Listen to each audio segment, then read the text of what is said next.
Very nice. So we'll start.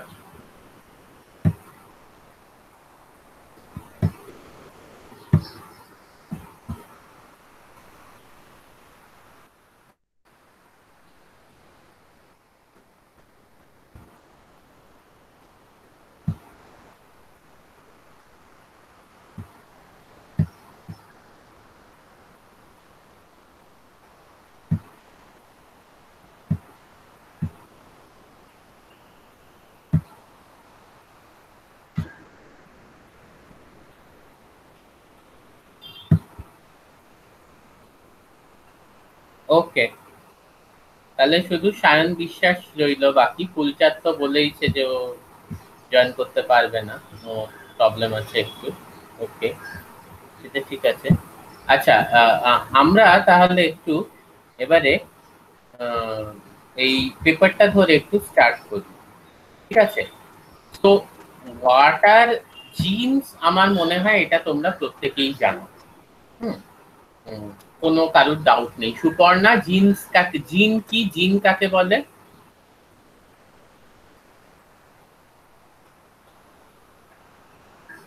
Suparna left করে গেছে। অসাধারণ। কি যে হচ্ছে পৃথিবীতে কিছুই বুঝতে পারছি না, ভুলে যাও। um the point is that I think all of you know what are genes. hmm. The most important thing is যে there are many characters, যেখানে এই যে দেখো আমি কার্সারটা যেখানে এনেছি ওখানে তোমরা দেখতে পারবে, ঠিক আছে, যে whether the child will be male or female, the amount of oxygen the blood can carry, যত বেশি অক্সিজেন ক্যারি করতে পারবে তত এনার্জেটিক হবে, হ্যাঁ, আইকিউ লেভেলস কি হবে, ইত্যাদি এইরকম বিভিন্ন যে ফ্যাক্টরস আছে, ফ্যাক্টরস গুলো কিন্তু আমরা জিনের মাধ্যমে ইনহেরিট করা যায়, ঠিক আছে? আর মোটামুটি এখনো অব্দি 30,000 জিনস পাওয়া গেছে হিউম্যানের মধ্যে, এবং সেগুলোকে ক্যারেক্টারাইজ করা গেছে বা জেনোমিক্সে যেটাকে আমরা বলি অ্যানোটেট করা গেছে। তোমাদের নেক্সট ইয়ার জেনোমিক্স আছে, তাহলে তোমরা এই জিনিসটা পড়বে যে what is annotation of a জিন। সেটা হচ্ছে when you characterize the gene structurally as well as functionally, মানে তুমি সেটা সিকোয়েন্স জানো এবং সেটা কি ফাংশন করে জানো। আবার কেউ এলো? সায়ন বিশ্বাস এলে একটু আমাকে বলো তো, আমি তাহলে ঢুকিয়ে নেবো তখন। আচ্ছা, আচ্ছা, ঠিক আছে। sorry, দেখতে পাচ্ছ তো পেপারটা সবাই? হ্যাঁ পাচ্ছ। হ্যাঁ। তো ব্যাপারটা যেটা হচ্ছে যে এই যে 30,000 জিনস পার সেল, হ্যাঁ, এবারে এই 30,000 জিনসই কিন্তু সবসময় যে এক্সপ্রেস করে তা নয়। এক্সপ্রেস করা মানে কি, যে ওটা ট্রান্সক্রিপশন হচ্ছে এবং ফার্দার ট্রান্সলেশন হচ্ছে। ইউ পিপল নো যে এটা কখনোই হয় না কি প্রত্যেক সেলে যদি 30,000 জিনস থাকে অর্থাৎ 30,000 genes will get express, that never happens. Also the thing is that যে these 30,000 genes are annotated, মানে এদের স্পেসিফিক লোকেশন কোথায়, সিকোয়েন্স কি এবং ফাংশন কি, দ্যাট ইজ কল্ড অ্যানোটেশন। এই ব্যাপারটা কিন্তু মোটামুটি ক্লিয়ার আছে সায়েন্টিস্টদের কাছে। তো যারা জেনোমিক স্টাডি করে, নেক্সট ইয়ার তোমরাও স্টাডি করবে। তো যেটা ব্যাপার হচ্ছে যে এই জিনে যদি কিছু মিউটেশনস থাকে, that could lead to, not always should lead to, হ্যাঁ, not always should lead to, but that could lead to physical disability or a shortened lifespan. এবং আমরা কিছু দেখতে পারি যে মাদার্স, মার মতো blond hair, okay, or father's এর মতো ব্রাউন আই, ঠিক আছে? তো এই জিনিসগুলো কিন্তু উই পিপল ইনহেরিট, মানে লাইক মাই ওয়াইফ, আমার যে ওয়াইফ, তার চোখটা হচ্ছে পুরো নীল রঙের। হুম, তো আমি মানে নীল যে খয়েরি আর কি, আমারটাও খয়েরি তবে এতটা নয়, ওর মতো নয়। তো আমি অবাক হয়ে গেলাম যে ওর মার চোখটা দেখলাম এক্সাক্ট ওই রকম, মানে সেম। তো দিজ আর ইনহেরিটেবল ট্রেটস। কিংবা blond hair, Suparna, blond hair কাকে বলে? লেফট করে বাড়ি চলে গেছে নাকি? আছে তো। হ্যাঁ স্যার। ব্লন্ড হেয়ার কাকে বলে? ব্লন্ড হেয়ার ওই তো ফুলে থাকে ওই চুলগুলো। না, ওই চুলগুলো না, সোনালী রঙের। ফুলে তো থাকে কিন্তু সোনালী রঙের। ব্রাউন ঠিক আছে, রঙের।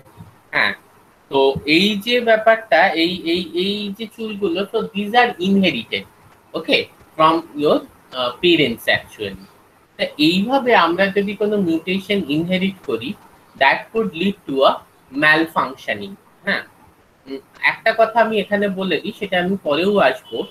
ঠিক আছে, সেটা হচ্ছে যে আমরা কিন্তু যে কোনো কিছু ক্ষেত্রে জিন থেরাপি করে দিই না। ঠিক আছে, ধরো কারুর মাথার থেকে চুল উঠে যাচ্ছে, সেটাও একটা জেনেটিক ট্রেট। তোমরা জানতে যে রাকেশ রোশনের চুল পড়ে গিয়েছিল কম বয়সে, তো তাই জন্য ঋত্বিক রোশন আগেই হেয়ার ট্রান্সপ্লান্ট করিয়ে নিল, because he knew this are the genetic traits. Okay, we inherit from our father, মানে আমরা আমাদের বাবার থেকে এইটা ইনহেরিট করি। এই যেটাকে বলে গিয়ে হচ্ছে বল্ডনেস, মানে গোয়িং বল্ড, মাথায় চুল পড়ে যাওয়া, টাক টাক পড়ে যাওয়ার যে ব্যাপারটা, কিংবা কানে যাদের চুল গজায় আর কি, you can see people having hairs in the ear প্রচুর। তো this is something we inherit from our father. বা গলার ভয়েস, যদি দেখবে বাবার গলার ভয়েস খুব শ্রিল হয়, ইউজুয়ালি ছেলের গলার ভয়েসও খুব শ্রিল হয়। তো this are something we inherit from our father, মানে স্পেসিফিক্যালি বাবার থেকে আমরা ইনহেরিট করি। তো at the end of the day আমি বলছি যে এই যে জিনিসগুলো, ধরো কারো চুল পড়ে যাচ্ছে, তো would you do a gene therapy for that, Suparna? হ্যাঁ করতেই পারি স্যার।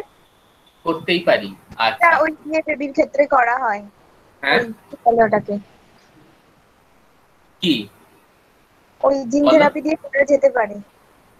হ্যাঁ, জিন থেরাপি করা যেতে পারে চুল পড়ার ক্ষেত্রে। Okay, so theoretically definitely it is possible, but practically we never do it. এটা কিন্তু প্র্যাকটিক্যালি কখনোই করা হয় না, কারণ চুল পড়ে যাচ্ছে তার জন্য জিন থেরাপি, এটা কখনোই করা হয় না। Why, I will explain this to you. কারণ জিন থেরাপি করার কিছু স্পেসিফিক ক্রাইটেরিয়া আছে। তোমরা যে কোনো অসুখের ক্ষেত্রে কিন্তু জিন থেরাপি করতে পারো না। And I'll come to that. And what is the process of what is the basis of this gene therapy? ঠিক আছে, দেখো এখানে খুব সুন্দর একটা জিনিস লেখা আছে, an experimental procedure, কার্সারটাকে ফলো করো, aimed at replacing, manipulating or supplementing non-functional or malfunctional genes with healthy genes, বা wild type genes ও বলতে পারো। তো this is a very good line, যেটা বলছে রিপ্লেস করতে পারো, ম্যানিপুলেট মানে চেঞ্জ করতে পারো, সাপ্লিমেন্ট করতে পারো মানে শুধু খাবার খেয়ে হচ্ছে না, সঙ্গে হরলিক্স খাচ্ছি গ্রোথের জন্য। নন ফাংশনাল, যে জিন একেবারে কাজই করছে না, ম্যাল ফাংশনাল, যে জিন ভুলভাল কাজ করছে। তাহলে যে জিন একেবারে কাজই করছে না বা যে জিন ভুলভাল কাজ করছে, সেগুলোকে আমরা রিপ্লেস করতে পারি, সেগুলোকে আমরা ম্যানিপুলেট মানে চেঞ্জ করতে পারি, অর সাপ্লিমেন্ট করতে পারি, মানে ওই হরলিক্স এর মতো, উইথ হেলদি জিন। আমরা এতক্ষণ জিন নিয়ে অনেক কথা বললেও অ্যাকচুয়ালি এই যে ট্রেট গুলো আমি বলছি, আমাদের মধ্যে যে বৈশিষ্ট্যগুলো, সেগুলো কে নির্ধারণ করে? জিন নির্ধারণ করে নাকি প্রোটিনস আলটিমেটলি নির্ধারণ করে? ওকে, so the effector molecules which determine different characteristics within us, these are the proteins and not the genes, আমরা জানি, all of us know. তাহলে যদি কোনো কোনো প্রোটিনে কিছু প্রবলেম থাকে, মানে নন ফাংশনাল প্রোটিন বা ম্যালফাংশনাল প্রোটিন তৈরি হয়, তখন কিন্তু that will definitely affect our normal physiological and biochemical processes, as well as can provide us with structural instabilities. Okay, মানে আমাদের শরীরের যে গঠনমূলক একটা ইনস্টেবিলিটি চলে আসতে পারে, গঠনমূলক ভারসাম্যহীনতা কিংবা ইমব্যালেন্স একটা চলে এলো, কিংবা আমাদের যে জৈব রাসায়নিক বিক্রিয়া আমাদের শরীরের মধ্যে হচ্ছে বা যে ফিজিওলজিক্যাল প্রসেসেস গুলো হচ্ছে, সেগুলোর মধ্যে প্রবলেম এসে ডিফারেন্ট ডিজিজ হয়। ওকে, নেক্সট আমি তোমাদের একটা কথা বলছি যে আমরা কি কি অ্যাপ্রোচ ইউজ হয় জিন থেরাপিতে। তার আগে একটা জিনিস বলি যে জিন থেরাপির কিন্তু কিছু ক্রাইটেরিয়া আছে। এই ক্রাইটেরিয়া গুলো আমরা তার আগে একটু বুঝবো যে কি কি অ্যাপ্লিকেশনস অফ জিন থেরাপি। এই জায়গাটায় আমরা কিন্তু ইভা নিকোলস বলে তিনি কিন্তু কিছু ক্রাইটেরিয়া, এই যে কার্সারটা ফলো করো, Eve Nichols, I am very sorry, Eve Nichols, তিনি কিন্তু কিছু ক্রাইটেরিয়া দিয়েছেন for selection of a disease for human gene therapy. ঠিক আছে, চুল পড়ে যাচ্ছে, মাথায় টাক পড়ে যাচ্ছে, তাতে কি সমস্যা হতে পারে? সুপর্ণা, কি সমস্যা হতে পারে? হ্যাঁ স্যার। বলছি চুল পড়ে যাচ্ছে কিংবা মাথায় টাক পড়ে যাচ্ছে, তাতে কি সমস্যা হতে পারে? আপনাকে দেখতে খারাপ লাগবে। হ্যাঁ, দেখতে খারাপ লাগবে। তাহলে দেখতে খারাপ লাগবে, আর চুল তো আমাদের তো অনেক আমরা বাঁচায় আঘাতের থেকে। হ্যাঁ, চুল তো অনেক আঘাতের থেকেও বাঁচায়। চুল অনেক আঘাতের থেকেও বাঁচায়, আচ্ছা। না, আমি যেটা বলছি, ওকে, ভেরি গুড। এবার তুমি নেক্সট বলবে যে চুল পড়ে গেলে বিয়ে হবে না, সেটা বলার আগে আমি এইটাই প্রসিড করি। সেটা হচ্ছে গিয়ে যে কিছু ক্রাইটেরিয়া যেটা ইভ নিকোলস ডিসক্রাইব করেছেন ফর দ্য ডিজিজ, সেটা হচ্ছে ডিজিজটা আমি যদি জিন থেরাপি করতে যাই, হিউম্যান জিন থেরাপি, তার জন্য ডিজিজটা ইনকিউরেবল কিংবা লাইফ থ্রেটেনিং ডিজিজ হতে পারে। মানে হয় কোনোদিনও সারবে না, বা সেটা মৃত্যুর কারণ হবে, এই ধরনের খালি যদি কোনো অসুখ করে, তবেই সেটার ক্ষেত্রে কিন্তু আমরা জিন থেরাপি প্রয়োগ করতে পারি। Okay, it should be a incurable disease বা একটা লাইফ থ্রেটেনিং ডিজিজ। হ্যাঁ, দ্বিতীয় কি ক্রাইটেরিয়া আছে? দ্বিতীয় ক্রাইটেরিয়া হচ্ছে যে আমরা আর কি কোন অর্গ্যান বা টিস্যু বা সেল ওই ডিজিজের দ্বারা আক্রান্ত, তার ব্যাপারে আমাদের খুব একটা স্পষ্ট ধারণা আছে। We have a clear idea, we have identified the organ, the tissue and the cell types affected by the disease. ওই ডিজিজ কোন অর্গান, টিস্যু বা সেলকে এফেক্ট করছে, we have a clear idea regarding that and we have identified that.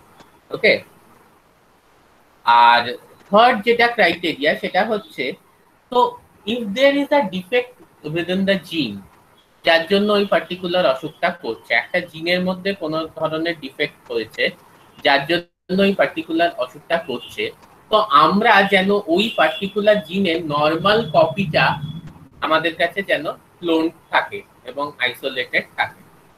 ওকে, এবারে এইটা কিন্তু, so we have to have the clone of the normal copy of the gene, and we have isolated the normal copy of the gene and we have cloned the normal copy of the gene.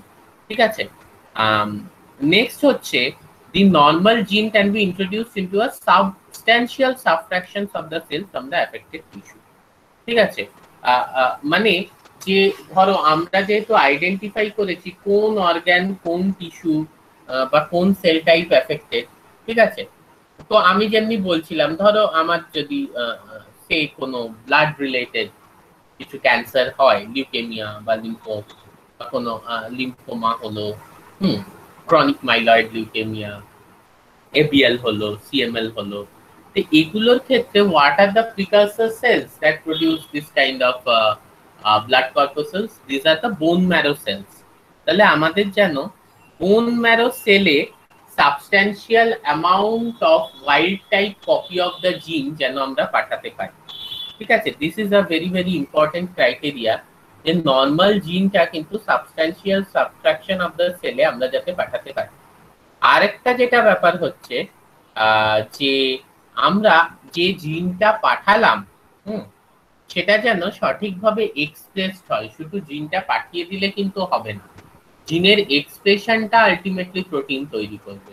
তো আমরা যে জিনটা পাঠালাম সেটা যেন সঠিকভাবে express হয়, ঠিক আছে, যাতে ওটা কিন্তু নর্মাল ওয়াইল্ড টাইপ জিনটা নর্মাল প্রোটিনটা প্রডিউস করতে পারে, and that will make a difference, that will definitely make a difference. আর এই যে পুরো প্রসেসটা, এটা সেফটি, এটা সেফটির ব্যাপারেও যেন আমরা অবগত হই, মানে what are the safety related with this process. Okay, যেটা এখানে আর ব্যাপার হচ্ছে যে বিভিন্ন ডিজিজ, এই যে দেখো বাই, এখানে কার্সারটা ফলো করো, by the end of 1993 gene therapy had been approved for use on such diseases যেগুলো কিছু কিছু ডিজিজ যার ক্ষেত্রে আমরা জিন থেরাপি ইউজ করতে পারছি।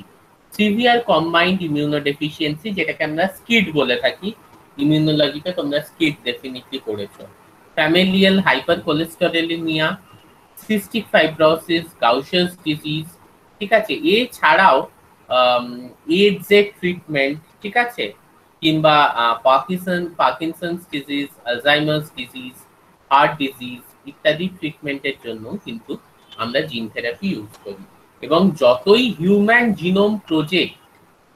জিনোম প্রজেক্টের কাজই হচ্ছে যে সে বিভিন্ন জিনকে ক্যারেক্টারাইজ করে। এটা ভাবার কিন্তু কোনো কারণ নেই যে 2006 সাল হয়ে গেছে তারপর আর এইটা নিয়ে কেউ প্রসিড করছে না।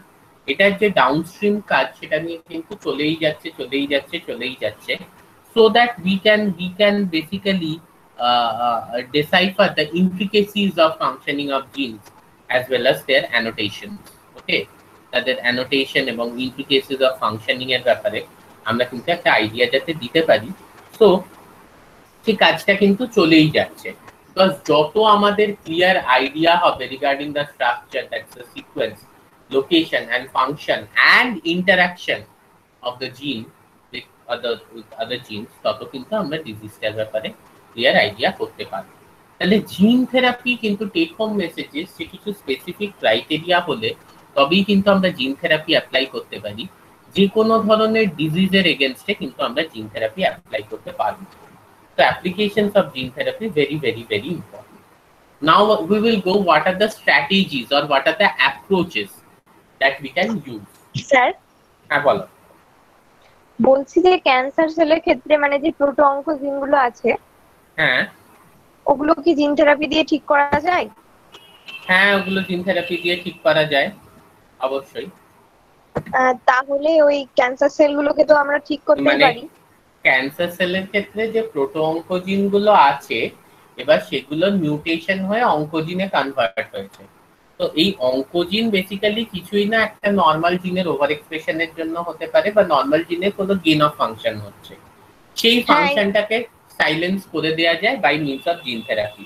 ডোন্ট ওয়ারি, আমরা এটা পড়বো স্পেসিফিক্যালি। এই যে এখানে দেখো ক্যান্সার, তুমি দেখতে পাচ্ছ পেপারটা? সুপর্ণা, এখানে ক্যান্সারের ক্ষেত্রে কি লেখা আছে 8 নম্বরে? ওই আচ্ছা, হ্যাঁ, ক্যান্সার লেখা আছে, several approach to cancer therapy beginnings. হ্যাঁ, তো আমরা এটা ডিটেইলসে পড়বো যে আমরা কি কি অ্যাপ্রোচে আর কি ক্যান্সারকে কম্বাইন করতে পারি। হ্যাঁ, আচ্ছা, এর মধ্যে একটা অ্যাপ্রোচই হচ্ছে এই যে দেখো, develop to modify tumour suppressor genes or anti অনকোজিনস।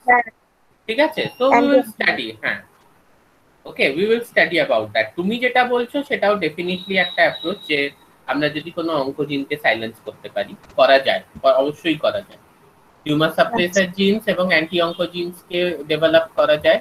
এই অ্যান্টি অনকোজিনসকে ডেভেলপ করার প্রসেসই হচ্ছে যে একটা অনকোজিনকে সাইলেন্স করা আর কি নামে। ঠিক আছে, so will go step by step.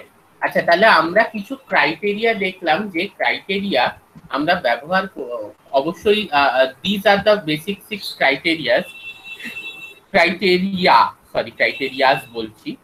This are the basic 6 criteria which have to be identified for application of gene therapy in case of human diseases. Now let us go back to the approaches. আমরা কি কি approach ব্যবহার করতে পারি? হ্যাঁ, আমরা কি কি অ্যাপ্রোচ ব্যবহার করতে পারি? ঠিক আছে, ফল্টি জিনস, দেখো আমার আলটিমেটলি উদ্দেশ্য হচ্ছে ফল্টি জিনসকে কারেক্ট করা। এটা কি আরেকটু বড় করে দিলে তোমাদের সুবিধা হবে পড়তে? আমি অনেক বড় করতে পারি কিন্তু। সুপর্ণা? হ্যাঁ স্যার, জুম করা যায় তো, মানে আপনি যেটা পড়াচ্ছেন আমরা। এবার ঠিক আছে? এবার ঠিক আছে? হ্যাঁ স্যার। এর আগে ছোট লাগছিল? হ্যাঁ, এমনি আমার ঠিক লাগছিল, অসুবিধা ছিল না। আচ্ছা, মানে জুম করা যায় এটা। আচ্ছা, ঠিক আছে, ওকে, আই গট ইট। দেখো, তাহলে এখানে ফল্টি জিনসকে কারেক্ট করার জন্য মেইনলি 4টে অ্যাপ্রোচ নেওয়া হয়। ঠিক আছে, if this is our purpose is to correct the faulty gene using a normal copy or wild type copy of the gene, তাহলে এর জন্য বেসিক্যালি 4টে অ্যাপ্রোচ নেওয়া যায়। ঠিক আছে, একটা যেটা কালকে সায়ন বিশ্বাস বলেছিল যে নর্মাল জিন may be inserted into a non specific location within the genome to replace the non functional জিন। এটা সব থেকে কমন অ্যাপ্রোচ। মানে নন ফাংশনাল জিনটা নন ফাংশনাল জিনের মতো আছে, সে কোনো প্রোটিন প্রোডাক্ট তৈরি করতে পারছে না। আমি কি করব, আমি একটা নর্মাল জিন নিয়ে সেটাকে কোথাও আমি ঢুকিয়ে দেবো গিয়ে হচ্ছে আমার জিনোমের মধ্যে। তাহলে কোথাও যদি আমি জিনোমের মধ্যে নর্মাল জিনটাকে ঢুকিয়ে দিই, সে করসপন্ডিং প্রোটিন প্রোডাক্টটা তৈরি করে দেবে, এবং করসপন্ডিং প্রোটিন প্রোডাক্টটা যদি সে তৈরি করে দেয়, there is absolutely no problem, ওটা কিন্তু ঠিকঠাকভাবে ইয়ে হবে, ফাংশন করবে আর কি। So the protein will be produced and that will definitely lead to the this thing, that will definitely lead to the restoration of the wild type phenotype. কিন্তু এটা যেটা একটা কি যে নন স্পেসিফিক জিনটা একটা এই আমাদের যে মিউটেটেড জিনটা সেটা রয়ে গেল আমার জিনোমের মধ্যে, আমি যে কোনো একটা মানে কোনো স্পেসিফিক নয় নন স্পেসিফিক লোকেশনে একটা নর্মাল জিন ঢুকিয়ে দিলাম which would replace a non functional gene। ঠিক আছে, আচ্ছা নেক্সট হচ্ছে যে যে কোনো লোকেশনে না, আমার যে মিউটেটেড জিনটা বা অ্যাবনর্মাল জিনটা আছে সেই জায়গাটাকেই আমি নর্মাল জিনটা ঢোকালাম, মানে ইটস জাস্ট স্ওয়াপিং। ওকে, যে তোমার অ্যাবনর্মাল জিনটা যে জায়গায় আছে সেই জায়গা থেকে তুমি অ্যাবনর্মাল জিনটাকে সরিয়ে দিয়ে তুমি নর্মাল জিন ঢোকালে। এটা কিসের মাধ্যমে করা হয়? This is done by homologous recombination. I think you people know very well about this, যে হোমোলোগাস রিকম্বিনেশনের সাহায্যে এটা খুব ইজিলি করা যায়। কারণ অ্যাবনর্মাল জিন এবং নর্মাল জিন দুটোরই যে ফ্ল্যাঙ্কিং সিকোয়েন্স গুলো আছে সেই সিকোয়েন্স গুলো যদি সেম থাকে, which is quite common, কারণ আফটার অল তো দুটো জিন সেম, হয়তো কিছু জায়গায় মিউটেশন আছে, তো এই ফ্ল্যাঙ্কিং সিকোয়েন্স গুলো যদি সেম থাকে, then by means of homologous recombination the abnormal gene will be replaced by the normal gene।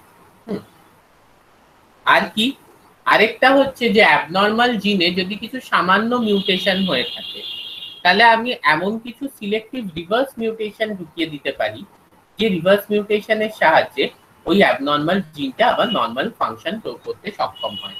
এক্ষেত্রে যদি আমি বলি যে সামান্য যদি কিছু মিউটেশন ঘটে থাকে, ঠিক আছে, আমাদের যে অ্যাবনর্মাল জিনটা আছে বা ডিজিজ কজিং জিনটা আছে, সেক্ষেত্রে কিছু রিভার্স মিউটেশন সিলেক্ট করে আমরা কি করতে পারি যে ওই যে অ্যাবনর্মাল জিনটাকে ওটাকে আবার ওটার নর্মাল ফাংশনটা কিন্তু আমরা রেস্টোর করতে পারি। তো দিস ইজ অ্যানাদার স্ট্র্যাটেজি। আর কি আছে যে না, আরেকটা জিনিস আমাদের বুঝতে হবে, সেটা হচ্ছে the regulation of a particular জিন কুড বি অল্টার্ড। আমি বারবার বলেছি তোমাদের এই ব্যাপারটা, ওপেন অন পড়ানোর সময়ও রিয়েলাইজ করানোর চেষ্টা করেছি যে most of the diseases, okay, most of the diseases that are cause, তার মেইন কারণ হচ্ছে গিয়ে যে আমরা যে জিনটা মিউটেটেড তার জন্য নয়, বাট জিনের এক্সপ্রেশনটা রেগুলেটেড হচ্ছে না। ঠিক আছে, we need to have a particular amount of mRNA and consequently a particular amount of protein in our specific cell at a specific point of time. We have to have a particular amount of mRNA and a particular amount of protein within our specific cell at a specific point of time for the manifestation of a normal phenotype. For the manifestation of a normal phenotype. Now, if by some means this particular quantity of the proteins produced gets altered, if by some means this particular amount of the protein produced gets altered, ওটা যদি change হয়ে যায়, ওটা যদি altered হয়ে যায়, that will lead to a disease phenotype। ঠিক আছে, that will lead to a disease phenotype। So this is very very very very important। এটা কিন্তু আমাদেরকে একটু বুঝতে হবে যে জিনটা হয়তো মিউটেটেড নয়, জিনটা হয়তো ওয়াইল্ড টাইপ, কিন্তু সেটা এক্সপ্রেশনটা দরকারের থেকে বেশি হয়ে যাচ্ছে বা দরকারের থেকে কম হয়ে যাচ্ছে। তাহলে নির্দিষ্ট যে অ্যামাউন্টের প্রোটিনটা প্রডিউস হওয়া দরকার ছিল ওই স্পেসিফিক সেলে, হয় তার থেকে বেশি প্রোটিন তৈরি হয়ে যাচ্ছে বা তার থেকে কম প্রোটিন তৈরি হয়ে যাচ্ছে। So this will lead to a disease, and most of the diseases are caused by this deregulation of the expression of different genes, and this can be actually rectified by using a gene therapy approach where we could regulate the expression of a gene. তাহলে এই চারটে approach basically নেওয়া হয়। Normal জিনকে তুমি non specific লোকেশনে ঢুকিয়ে দিলে to replace the non functional জিন, সোয়াপ করলে মানে ঠিক যেখানে অ্যাবনর্মাল জিনটা আছে সেই জায়গাটাতেই নর্মাল জিনকে ঢোকালে অ্যাবনর্মাল জিন বেরিয়ে গেল। যদি সামান্য কিছু মিউটেশন হয়ে থাকে অ্যাবনর্মাল জিনের মিউটেশনটাকে রিভার্স মিউটেশনের সাহায্যে আবার নর্মাল ফাংশনটা রেস্টোর হলো। আর ফোর্থ হতে পারে যে যেখানে ডিরেগুলেশন হয়ে গেছে মানে কতটা একটা পার্টিকুলার জিন এক্সপ্রেস করবে সেটা নির্ধারিত হচ্ছে না, you can intervene with gene therapy and control the level of expression of a particular gene. Okay. Next আমরা চলে আসছি, now there are two types of gene therapy. এইটার ব্যাপারে আমি তোমাদের কালকে একটু বলেছি। এই two types of gene therapy এটা কি কি? একটা হচ্ছে গিয়ে সোম্যাটিক জিন থেরাপি। হ্যাঁ, সোম্যাটিক জিন থেরাপি মানে হচ্ছে যে তুমি ওয়াইল্ড টাইপ জিনটাকে ঢোকাচ্ছ একটা বডি সেলে, ঠিক আছে? ফর এক্সাম্পল আমি কালকে বললাম আমার যদি সিস্টিক ফাইব্রোসিস হয়ে থাকে তাহলে there is some mutation in the CFTR gene. এই সিএফটিআর জিনটা কি? It is the cystic fibrosis transmembrane receptor. এগুলো বেসিক্যালি আমার যে মেমব্রেন লাইনিংস আছে সেখানে পাওয়া যায়। মানে ধরো আমার লাংসের অ্যালভিওলি বা লাংসের যে তোমার ব্রঙ্কিওলস ইত্যাদি আছে ওইখানে লাইনিং গুলোয় বা মেমব্রেন গুলোয় এই cystic fibrosis transmembrane receptor faulty আছে। তো কি হবে? প্রচুর মিউকাস জমে যাবে, ঠিক আছে? আমার যে এয়ার স্যাকস গুলো আছে লাংসের ভেতরে তার মধ্যে there will be a deposition of mucus which will cause heavy breathing or a difficulty in breathing, this kind of things. So you do a CFTR, you send a correct copy of this CFTR gene. তুমি এই CFTR জিনের একটা wild type copy পাঠালে এবং আমার যে বুকে বা লাংসে যে মেমব্রেন লাইনিংস গুলো আছে সেগুলোতে গিয়ে রিপ্লেস করলো। But here the problem will be if that same mutation I pass on to my offspring, আমার ছেলে বা মেয়েকে যদি আমি সেম মিউটেশনটা পাস অন করি তাদেরও কিন্তু ওই ডিজিজটা হবে। তার কারণ হচ্ছে যে ওইগুলো কিন্তু আমার জনন কোষ নয়, ঠিক আছে? Those are not the gametes that are produced by me or by any individual. So these gene effects of this kind of gene therapy in somatic cells, হ্যাঁ, যেটা কিন্তু পাস অন করা যায় না to the next generation, ঠিক আছে? And but having said that, these are the most common type of gene therapy that is being used nowadays in the laboratories. এবার next হচ্ছে যে তুমি যদি পাস অন করতে চাও মানে you do a gene therapy and you want your offspring তোমার অপত্যে সেই এফেক্টটা হোক, মানে your offspring doesn't inherit that particular mutation, তখন কি করা যেতে পারে? তখন করা যেতে পারে যে জনন কোষ যেগুলো, হ্যাঁ, বা the precursors of the sperm cells or the ovum, ঠিক আছে? precursors of the sperm cell or the ovum, তার মধ্যে কিন্তু আমি ওই জিনটা ঢুকিয়ে দিতে পারি যাতে the gametes শুক্রাণু ডিম্বাণু যেগুলো তৈরি হবে তার মধ্যে we will have a wild type copy of this particular mutated genes. হ্যাঁ, বা এটাও হতে পারে যে ফার্টিলাইজড এগের মধ্যে আমি কিন্তু ওয়াইল্ড টাইপ কপিটা ঢুকিয়ে দিলাম। কিন্তু এটা যদিও একটা পোটেনশিয়াল যে আমি অফস্প্রিং এর মধ্যে ওই ডিজিজটা স্প্রেডটাকে আটকাতে পারছি, কিন্তু এটা খুব controversial because you really don't know what you are passing to your offspring. হ্যাঁ, আর এইটা নিয়ে অনেক এথিক্যাল ইস্যুস আছে এবং অনেক টেকনিক্যাল প্রবলেমস আছে এবং সেইভাবে কিন্তু এটা একটা খুব ওয়াইডলি রিসার্চ এরিয়া নয় এই জার্ম লাইন জিন থেরাপি, মানে যেখানে আমি নেক্সট জেনারেশনকে যাতে আমার wild type copy of the জিন দিতে পারি এই জার্ম লাইন জিন থেরাপিতে, সেই জন্য আমি ফার্টিলাইজড এগের মধ্যে জিনটা ঢুকিয়ে দিতে পারতো বা যে precursor cells okay of my sperm মানে অর ওভাম, ঠিক আছে, শুক্রাণু ডিম্বাণু এগুলো যাদের থেকে তৈরি হচ্ছে তাদের মধ্যে আমি wild type copy of the জিন ঢুকিয়ে দিতে পারবো। তো this are the approaches of germ line gene therapy যাতে জনন কোষের মধ্যে will get this particular wild type copy of the mutated gene. কিন্তু এই germline gene therapy আমি যেটা বললাম আগেও, এটা খুবই কন্ট্রোভার্সিয়াল, কারণ এক্স্যাক্টলি তুমি জানো না যে জনন কোষটাকে তুমি কিভাবে মডিফাই করে ফেলেছো। এর অনেক এথিক্যাল ইস্যুস আছে, এবং যেটা মানে তুমি নিজের ওপর একটা কিছু এক্সপেরিমেন্ট করে দেখতে পারো, বাট যে ওই ভ্রূণটা তৈরি হবে তার উপর কিন্তু এক্সপেরিমেন্টের রাইট সে দিতে পারে, তুমি কখনোই সেটা ডিসাইড করতে পারো না। And there R other controversies, এবং এই ফিল্ডে কিন্তু জার্মলাইন জিন থেরাপি ফিল্ডে কিন্তু রিসার্চ এখনো খুব কম। মেথডস অফ জিন থেরাপিতে আমরা পরে যাচ্ছি, তার আগে আমরা কিছু দেখে নিই যে আমি তোমাদের এই জায়গায় একটা কথা বলেছিলাম, দেখো অ্যাপ্লিকেশনস অফ জিন থেরাপিতে the organ, tissue and the cell types affected by the disease have been identified. ঠিক আছে, যে অর্গান, যে টিস্যু বা যে সেল টাইপ ওই ডিজিজটার দ্বারা অ্যাফেক্টেড হচ্ছে সেগুলোকে কিন্তু কমপ্লিটলি আমাকে আইডেন্টিফাই করতে হবে। তো এইবার আমরা কিছু এক্সাম্পল দেখব যে কি ধরনের অ্যাকচুয়ালি সেলের ওপর, what are the target cells for our gene therapy, বা কি ধরনের সেলের ওপর কিন্তু আমাদের জিন থেরাপি করা হয়ে থাকে। Let us see. Peripheral blood lymphocytes. বলছিলাম, what are the problem? The problem is they have a short lifespan, বা they have a particular lifespan, একটা particular survivability আছে।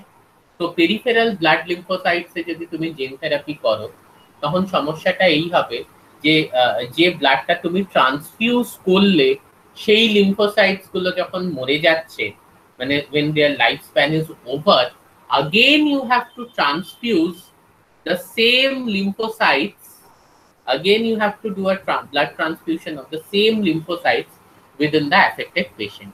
তার মানে এই ধরনের ব্লাড লিম্ফোসাইটস নিয়ে যদি আমরা তার মধ্যে জিন থেরাপি করি, we need to maintain a culture, we need to maintain a culture of this blood lymphocytes, so that once you transfuse this blood lymphocytes into somebody and those blood lymphocytes eventually dies due to their fixed lifespan, you can still inject a fresh culture of blood lymphocytes from your existing culture.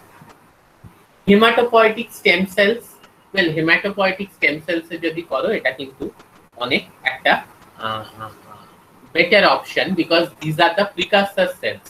তো ওর মধ্যে যদি তুমি কোনোভাবে ঢুকিয়ে দিতে পারো, তাহলে ওর থেকে ভবিষ্যতে যা যা যা যা সেল তৈরি হবে, all these cells will have the wild type copy of the gene. এই প্রত্যেকটি সেলেরই কিন্তু wild type copy থাকবে জিনের। এছাড়াও আমরা দেখতে পাচ্ছি যে fibroblast, hepatocytes, keratinocytes, okay, skeletal muscle, myoblast, airway epithelial cells, যেটা আমি সিএফটিআর এর ক্ষেত্রে বলছিলাম, vascular endothelial cells, tumour cells, এগুলো তো আমরা কেস ওয়াইজ যখন পড়বো ওই এক একটা, তখন আমরা পড়বো কোন কেসে কার উপর করা যায়।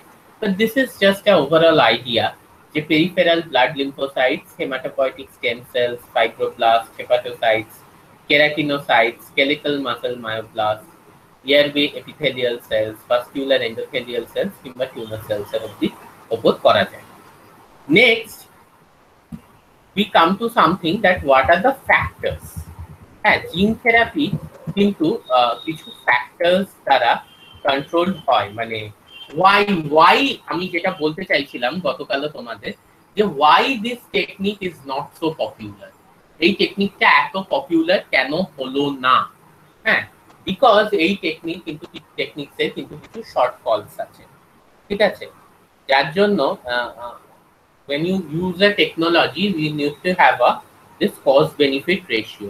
তো এই টেকনিকের কস্ট বেনিফিট রেশিওটা কতটা ভালো সেই নিয়ে কিন্তু একটা বিশাল বড় ডিবেট চলে আসে, ঠিক আছে।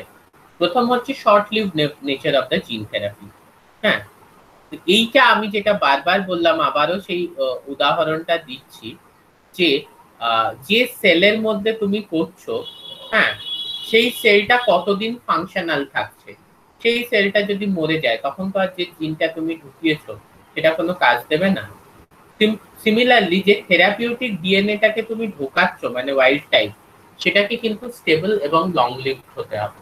কারণ আমাদের যেমনি একটা টেন্ডেন্সি থাকে যে নতুন কেউ এলে বা নতুন কোনো কিছু ঘটলে বা কোনো পরিবর্তন ঘটলে বা নতুন কোনো টেকনোলজি এলে সেটাকে কিন্তু আমরা মানে we do not accept it.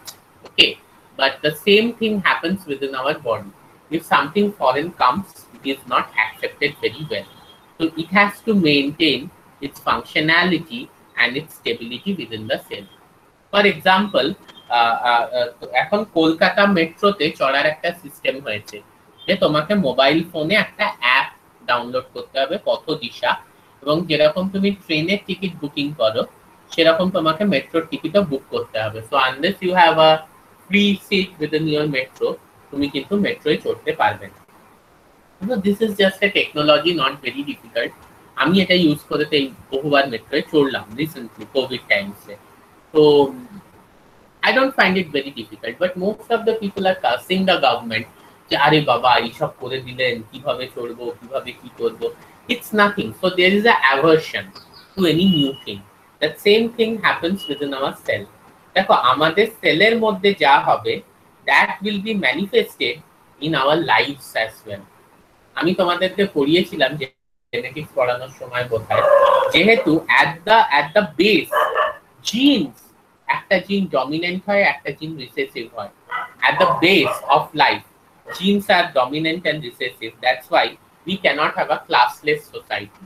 আমাদের কিন্তু কোনো ক্লাসলেস সোসাইটি সম্ভব না। দেখবে যে কোনো সোসাইটিতে there will be a dominant class and there will be a recessive class, সেটা আর কি ক্যাপিটালিস্টরা মনে করে। তো সেখানে সোশ্যালিজম বা কমিউনিজম কতটা কাজ করবে আমি জানি না। So that same thing happens over here also.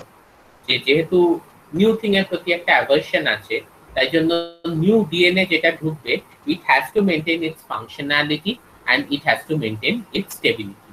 এই দুটো জিনিস কিন্তু ওটাকে মেনটেন করে রাখতে হবে, ঠিক আছে?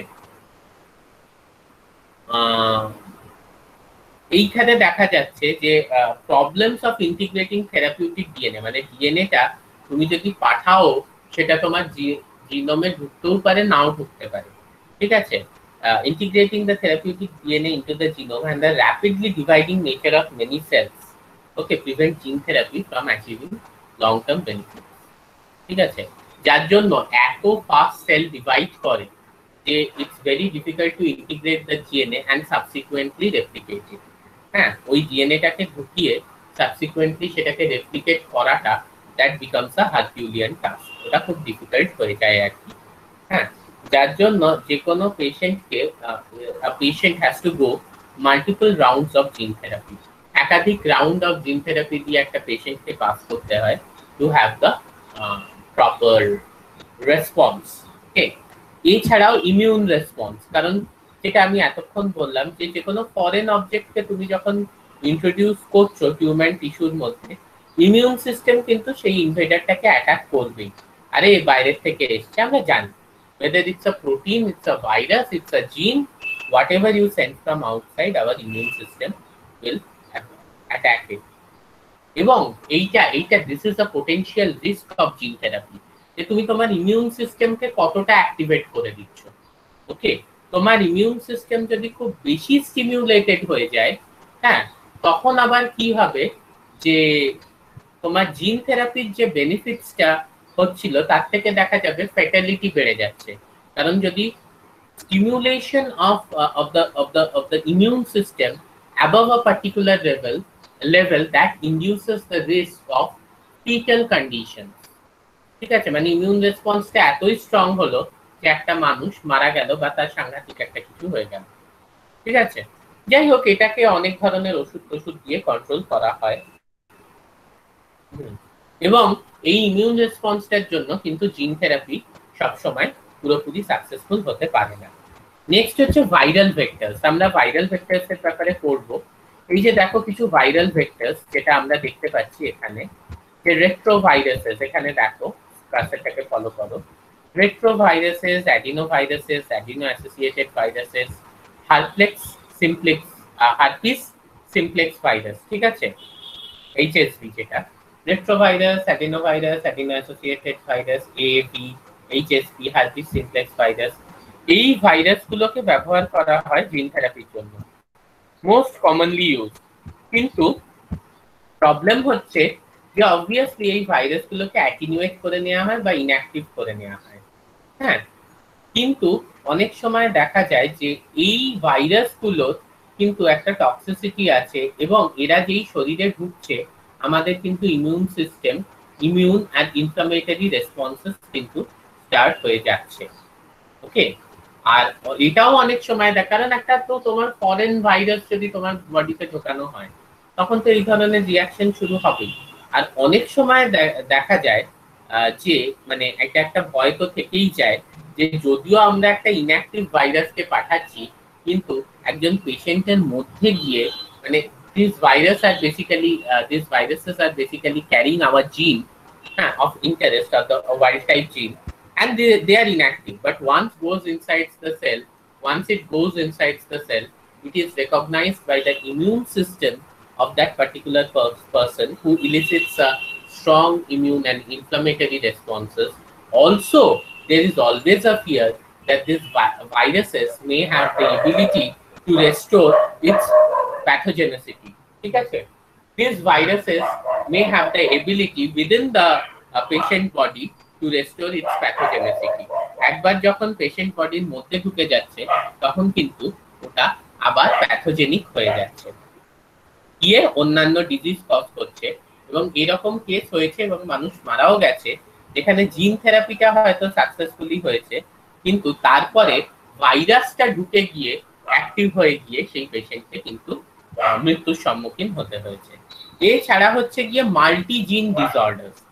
মাল্টিজিন ডিসঅর্ডার্স মানে কি না, মাল্টিজিন ডিসঅর্ডার্স মানে হচ্ছে এরকমও কন্ডিশন বা ডিসঅর্ডার হতে পারে যেখানে কিন্তু একাধিক জিন, ঠিক আছে, সেটা হচ্ছে গিয়ে রেসপন্সিবল হয় ফর দ্য ডিজিজ। ঠিক আছে, কিন্তু জিন থেরাপি ক্যান্ডিডেটস যে ডিজিজগুলো জিন থেরাপির দ্বারা আর কি রেকটিফাই করা যায় বা ট্রিট করা যায়, আইডিয়ালি তারা কিন্তু সিঙ্গেল জিন ডিসঅর্ডার্স হয়। ঠিক আছে, conditions or disorders that arise from mutation in a single gene are best candidates for gene therapy. So the disorders which are best candidates of gene therapy, they happen due to mutation within a single gene. I repeat, the best candidates for gene therapy, the disorders, they happen due to mutation within a single gene. যদি আমরা দেখি তাহলে most commonly যে disorders গুলো আছে, heart disease, high blood pressure, Alzheimer's disease কিংবা diabetes, arthritis, এইগুলো কিন্তু দেখা যায় যে একাধিক জিনের দ্বারা কন্ট্রোলড হচ্ছে। and the disorders which are controlled by more than one gene are not very suitable candidates for gene therapy. Okay, fine, we stop here. আজকে এখানে আমরা শেষ করি। কারোর যদি কোনো কোয়েশ্চেন থাকে প্লিজ টেল মি। স্যার, যাদের মানে ডিজিজ করে এরা যাচ্ছে মাল্টি জিন মানে প্রবলেমের জন্য, তাদেরকে ওটা কেন হচ্ছে না জিন থেরাপি ট্রিট দিয়ে, ওটা বুঝলাম। আচ্ছা, সরি স্যার, কল এসেছিল, এ আবার কি হয়েছে সুপর্ণা?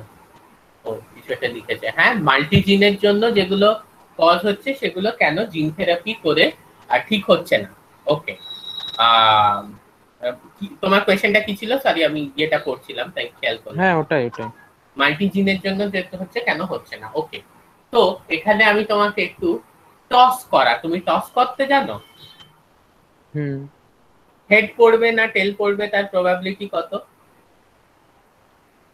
2 to the power 2 না, ওটা না না, আরে একটা কয়েন নিয়ে টস করতে, একটা পড়বে, ধরো হেড পড়বে, এটার প্রবাবিলিটি কত?